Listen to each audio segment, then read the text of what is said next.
পাঁঠার দুধ খাওয়া জায়েজ কিনা। যদিও আপনি হাসতেছেন, কিন্তু এটা মাসালা এসেছে, কারণ এর বাস্তবতা এসেছে। কুষ্টিয়ায় জগন্নাথপুর গ্রামে আবুল কাশেম সাহেবের বাড়িতে একটি পাঁঠার ওলান ফুলে গিয়ে মিনিমাম হাফ কেজি দুধ, আপনারা ভিডিও দেখতেছেন, ভিডিওতে দেওয়া আছে ডকুমেন্টস। এবার দুধ দিচ্ছে পাঠা। শুনে আশ্চর্য হলেও গাভী কিংবা ছাগি নয়, দুধ দিচ্ছে পাঠা।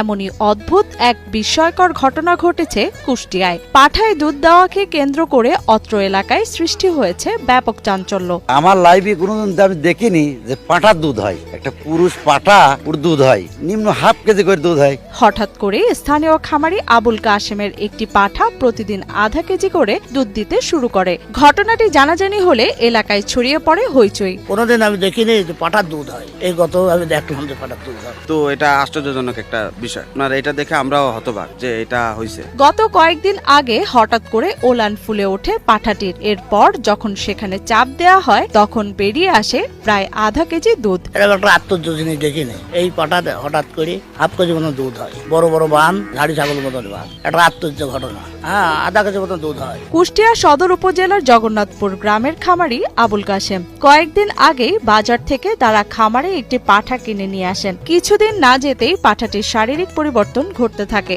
যা দেখে বেশ চিন্তায় পড়ে যান আবুল কাশেম। দুধ যে দোয়াচ্ছে পাটার কখনো দুধ হয় না। তা আমরা এটা দেখে আশ্চর্যজনক, এটা সবাই গ্রামের সবাই এটা আশ্চর্যজনক। এটা দেখে সবাই খুবই বিস্মিত। বাট এটা যে কিভাবে সবই আল্লাহর রহমত, এখন এখানে কারো হাত নাই। গত 30 বছর ধরে তিনি এই খামার দেখাশোনা করেন খামারি আবুল কাশেম। তবে পাঠার দুধ দেওয়ার ঘটনা আগে কখনো দেখেননি বলে জানান তিনি। আমি বহুত পাঠা জীবনে কিনেছি। এই বছরে 30 বছর কাজ মোটামুটি পাঠার ব্যবসা করি আমি। তা আমি কোনোদিন পাঠা ছাগলের দুধ পাইনি। গরুর, ছাগলের, মহিষের দুধ হতে পারে, কিন্তু আপনার কখনো ছাগলের বা পাটার। এখন বিষয় হলো, অনেকে আমাদের মাঝে প্রশ্ন করতেছেন যে হুজুর, পাঁঠার গোস্ত খাওয়া হালাল কিনা।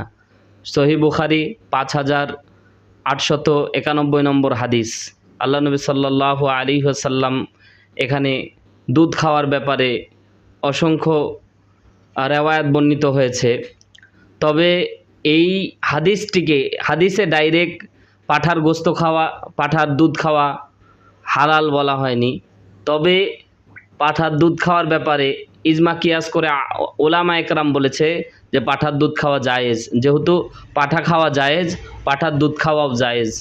এজন্য এটা অনেক বিজ্ঞানসম্মত এবং অনেক বিজ্ঞানিক এই দুধ পরীক্ষা করে দেখেছে, অনেক পুষ্টি। এজন্য আপনি স্বাচ্ছন্দ্যে, আপনার যদি রুচিতে বাঁধে, তাহলে আপনি পাঁঠার দুধ খেতে পারেন।